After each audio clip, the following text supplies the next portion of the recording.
জঙ্গলে সব থেকে একটা বড় গাছে পাশাপাশি দুটো ঘর ছিল। সেই ঘর দুটোতে বাস করত টোনা টুনি আর বান্টিও সুখীর পরিবার। টনি দিদি, এই নাও খেজুর গুড়ের পাটিসাপটা পিঠা। শীত তো পড়েই গেল, তাই আর কি কটা পিঠা বানালাম সবাই মিলে খাওয়ার জন্য। এই নাও গো দিদি। ভালোই হয়েছে, তা বসো, সবাই মিলে একটু খাই। কিন্তু বান্টি দাদা কোথায়? তাকে তো দুদিন হলো বাড়িতে দেখছি না। দুদিন আগে আমাকে বললো সে নাকি অফিসের কাজে বাইরে যাচ্ছে, কিন্তু আজ দুদিন হয়ে গেল বান্টির কোনো খোঁজ খবরই আমাকে দিচ্ছে না। তুমি কল দেওয়ার চেষ্টা করনি? করেছি, কিন্তু তার ফোনে কোনো কলই যাচ্ছে না। আমার তো ভীষণ চিন্তা হচ্ছে। সবাই সুখীর কথা মনোযোগ দিয়ে শুনছিল। এমন সময় একটা কার এসে বান্টির মৃতদেহ ফেলে রেখে চলে যায়, আর বান্টির লাশের ওপর একটা চিঠিও ফেলে দিয়ে যায়। বান্টি, টুনি দিদি, আমার বান্টি, কথা বলো বান্টি, কথা বলো। কি হলো বান্টি, কথা বলো। আমার বান্টি কেন কথা বলছে না টুনি দিদি? সুখী দিদি, তোমার বান্টি আর কোনোদিনও কথা বলবে না। তোমার বান্টি যে মারা গেছে। না, এটা হতে পারে না। আমাকে ছেড়ে ও কোথাও যেতে পারে না, কোথাও যেতে পারে না। সুখী, কেঁদো না বোন, কেঁদো না। কিন্তু বান্টি দাদার ওপর ওটা কিসের কাগজ? আর কিছু লেখা আছে মনে হচ্ছে। এরপর টুনি বান্টির মৃতদেহের উপর থেকে কাগজটা তুলে নিয়ে পড়তে শুরু করে। তোদের বসবাসরত গাছটা আমার, আর দুই ঘরও আমার। তোরা ঘর ছেড়ে চলে যা, আমার চেলারা এসে এখানে ঘাঁটি গাড়বে। যদি তোরাও বান্টির মতো অবাধ্য হোস, তাহলে তোদের হালও আমি এর মতো করেই ছাড়বো। এই ঘরগুলো তো আমরা বানিয়েছিলাম, তাহলে অন্য কারো কি করে হলো? আর বান্টি তো আমাকে এ নিয়ে কোনো কথাই কোনোদিন বলেনি। আমার মনে হচ্ছে এর পেছনে নিশ্চিত কোনো দুষ্ট পাখির হাত রয়েছে। আমাদের তো ওকে খুঁজে বের করতেই হবে। কিন্তু আমি আমার বান্টিকে ছাড়া কিভাবে বেঁচে থাকবো টুনি দিদি? কেঁদো না সুখী দিদি, কেঁদো না। এবার বান্টি দাদা সৎকার করানোর জন্য নিয়ে যেতে হবে।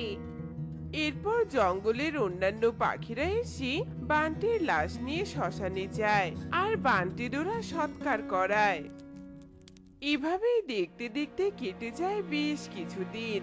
এদিকে তোরা কে কোথায় আছিস? এদিকে আয়। আমি আমি যে একটা দুঃস্বপ্ন দেখেছি। কি রে, কোথায় সবাই?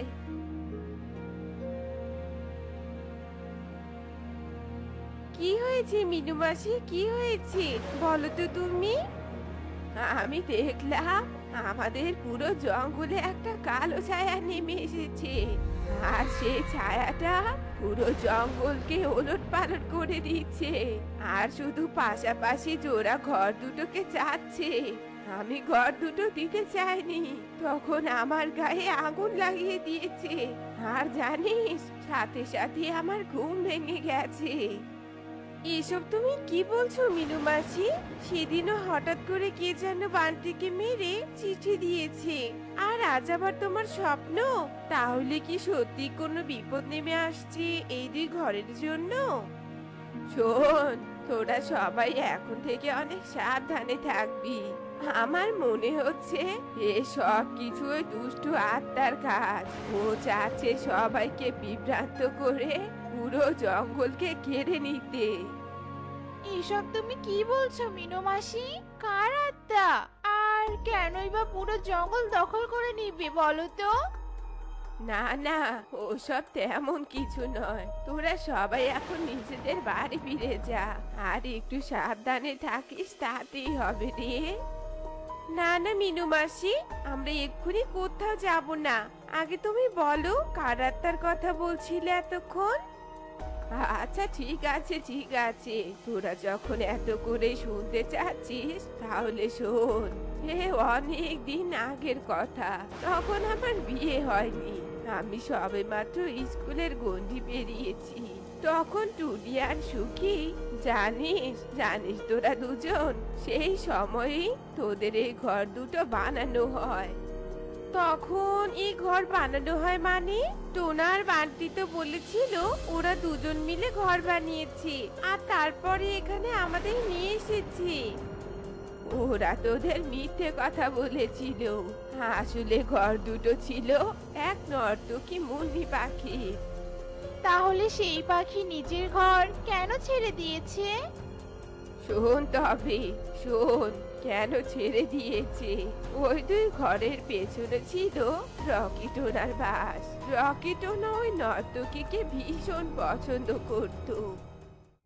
শোন না রে মুন্নি, তুই নাচ গান করা বন্ধ করে দে রে।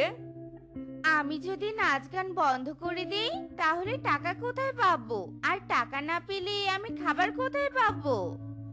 তোকে আমি ভালোবাসি, আর আমি তোকে বিয়ে করে তোর সব ভরণ পোষণের দায়িত্ব নিব রে মুন্নি। আমি তো নাচ গান করি, আর তুই তো অনেক ভালো ছেলে। তাহলে এই জঙ্গলে সবাই কি আমাদের মেনে নিবে বল? কে মানলো আর না মানলো তা দেখে আমার কিছু যায় আসে না। তুই আর আমি শুধু মানলেই হলো, বল। না রে, তা হয় না। আমরা একটা সমাজে বাস করি, আর সমাজের প্রতি আমাদের একটা দায়িত্ব তো আছে। তোর যদি আমাকে এতই ভালো লেগে থাকে তাহলে তুই মোড়ল মশাইয়ের কাছে যা আর আমাদের বিয়ের কথা খুলে বল। মোড়ল মশাই যদি আমাদের বিয়ে দিয়ে দেয় তাহলে জঙ্গলের আর কেউই আমাদের কোনো ক্ষতি করতে পারবে না। আচ্ছা ঠিক আছে, তুই যখন এত করে বলছিস তখন আমি যাচ্ছি মোড়লের কাছে। তবে তোকে সাথে নিয়ে যাব রে। যা হবে তা একসাথেই হবে। চল এবার আমার সাথে। ওরা দুজনে মিলে মোড়লের কাছে যায় আর তাদের বিয়ের কথা জানায়। কিন্তু সব শুনি মোড়ল ভীষণ রেগে যায়। রকি, তুই একটা ভদ্র ছেলে, তুই কি করে এমন বাজে একটা মেয়েকে বিয়ে করতে চাইছিস, যেখানে আমরা কেউ এই মেয়েকে সমাজে কোনো সম্মান দেই না? আমিও যেমন রক্তে মাংসে গড়া পাখি, মুন্নিও তো তেমন রক্তে মাংস গড়া পাখি। তাহলে কেন আমাদের বিয়ে মানা যাবে না বলুন তো? আর নাচ গান করা তো খারাপ কিছু নয়। কেউ নিজের শখ পূরণের জন্য নাচতেই পারে, গাইতেই পারে। তাই বলে তো আর আমরা তাকে ঘৃণা করতে পারি না, তাই না? দেখ রকি, তুই কিন্তু অযথাই তর্কে জড়াচ্ছিস। আর আমার একটা কথা কান খুলে শুনে রাখ, তোদের দুজনের বিয়ে হবে না, এটাই নিশ্চিত। আপনিও কান খুলে শুনে রাখুন মোড়ল মশাই, আমি মুন্নিকে বিয়ে করব, এটাই চূড়ান্ত। চল মুন্নি, এখানে আর এক মুহূর্ত নয়। জানিস, তারপর ওই রকি মুন্নিকে বিয়ে করে নিজের ঘরে ফিরে যায়। কিন্তু ঘরে ফিরে ওরা দেখে, এ কি, আপনারা সবাই এখানে কি করছেন? আমরা সবাই তোদের ভালোবাসার ইতি ঘটাতে এসেছি। এভাবে বিনা অপরাধে তুই আমাদের মারলি। আমরা আবার ফিরে আসব, আর তখন তোদের সবাইকে ধ্বংস করব, ধ্বংস করব। এই শেষ কথাটুকু বলেই ওরা দুজনেই মারা যায়। আহারে, অনেক কষ্টদায়ক একটা ঘটনা। কিন্তু মাসি, এগুলোর সাথে বান্টির কি সম্পর্ক? বান্টি ওদের বিষয়ে সব জেনে গিয়েছিল, আর ওদের নিজের দাস বানিয়ে ওর আয়ত্তে রাখতে চেয়েছিল।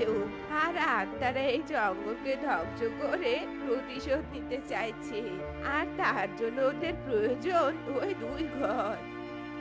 কিন্তু ওদের যদি ঘর দিয়ে দেওয়া হয় তাহলে তো আমাদের সবার মৃত্যু নিশ্চিত। মাসি, ওদের আটকানোর কি কোনো উপায় নেই?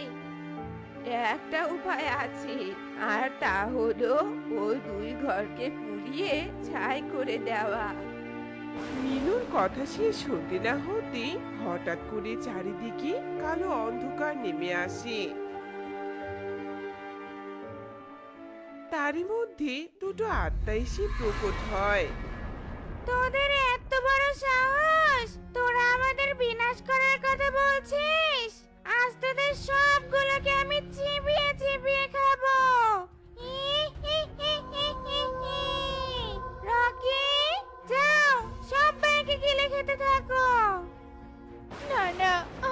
ছেড়ে দাও, আমরা তো তোমাদের কোনো ক্ষতি করিনি, আমাদের ছেড়ে দাও। আত্মা দুটো কারো কোনো কথা না শুনে পাখিদের ধরে আর মেরে খেতে থাকে। এদিকে টুনি বুদ্ধি খাটিয়ে একটা মশালে আগুন লাগিয়ে তা নিয়ে দুই ঘরে লাগিয়ে দেয়। আর আগুনে পুড়ে দুই ঘর দাউ দাউ করে জ্বলতে থাকে। আর সাথে সাথে আত্মা দুটো ধ্বংস হয়ে যায়। আর এরপর পাখিরা আবারও আগের মতো সুখী দিন কাটাতে শুরু করে। তো বন্ধুরা, আমাদের আজকের এই গল্পটি তোমাদের কাছে কেমন লেগেছে তা কমেন্টে জানাতে ভুলো না কিন্তু।